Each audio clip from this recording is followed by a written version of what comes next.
I think Islam is freedom because nobody is completely free. You're always a slave of something, a slave of your money, or a slave of women, or a slave of good clothes, or a slave of whatever. Then at least be a slave of the truth. real freedom. What is freedom? The fact that you can be drunk, or that you can use drugs, or that you can commit zina or whatever. That's not real freedom. In the end, you will not end up happy. So, and that's like also with little children. If I ask my child, what do you want to eat? She says candy. If I would give her candy all day, she will be sick. And in the end, perhaps she will die because she doesn't get any vitamins, she doesn't have normal vegetables or proteins or whatever. So the fact that it seems fun doesn't mean that it is fun. And it doesn't mean that it will help you on the long run. So I think if you are a Muslim, just try to practice Islam. And I know a lot of people say, when you're a Muslim, you cannot do this, that.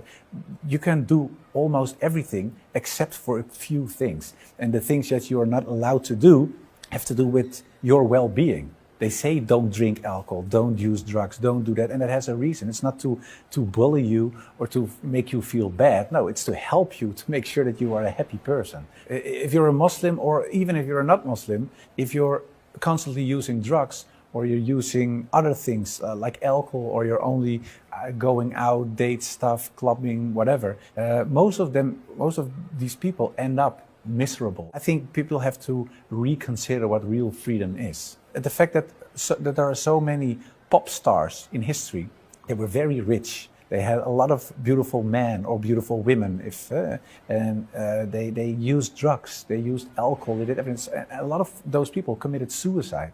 And that's not because all these things were making them happy. Otherwise, they would still be here. And of course, that doesn't count for everybody, but those people have everything in the extreme. And that's what a lot of people think. If I have extreme freedom, I will do this. No, you won't. And if you do, you won't end up the way you want to. So Islam is a balanced system, and it allows you to do almost everything except for the things that will make you miserable in the end. If we don't see Islam for what it is, and we don't act upon it, then we can complain. But that's our own responsibility. Because I never saw, even when I was a very anti-Muslim politician, I never saw Islam as something to pity. I saw it as a danger back then, but I still respected it in a way because of the fact that I saw it as a danger. But nowadays I see it as the truth, the ultimate truth with a capital T, and it's the most beautiful thing. So you don't have to walk away or shy away because of Islam. No, be proud, act upon it, be a real Muslim. If you really believe in a hereafter and you really believe in a creator, then you want to do everything for this religion. You know that Islamophobia is rising in the world. How do you think we can deal with this issue? Well, I think there are two ways. One is just live as a Muslim, show good akhlaq in a way. And I still think that's the best way. If people see all these horrible things on television and they're scared or they're ignorant or whatever, and they say good akhlaq from the Muslims, they will see, hey, what I see on TV, that's not reality. When I look at the Muslims, that's what Islam is. And a lot of people don't read the Quran, they don't read Hadith, they read you and they read me. So let's be an open book and the best book they ever read. I think that's very important. And of course, the other part is education.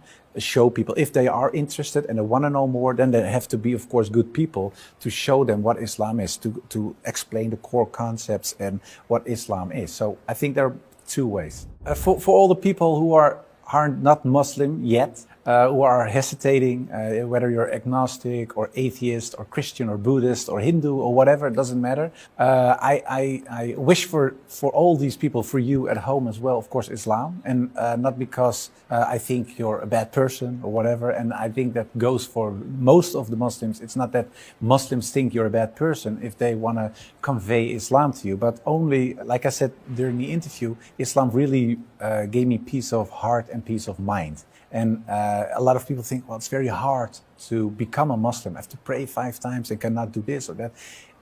I know from experience that it's not that hard. In the end, it made me happier. And if you really are dedicated and if you really follow the truth and if this is really what you believe, things go very easy. So I would suggest and advise people to look into Islam, study it objectively, Don't look at what the Muslims do. Look at what the ultimate teacher, Muhammad, peace and blessings be upon him, did, and let him, in a way, convince you of the truth of Islam.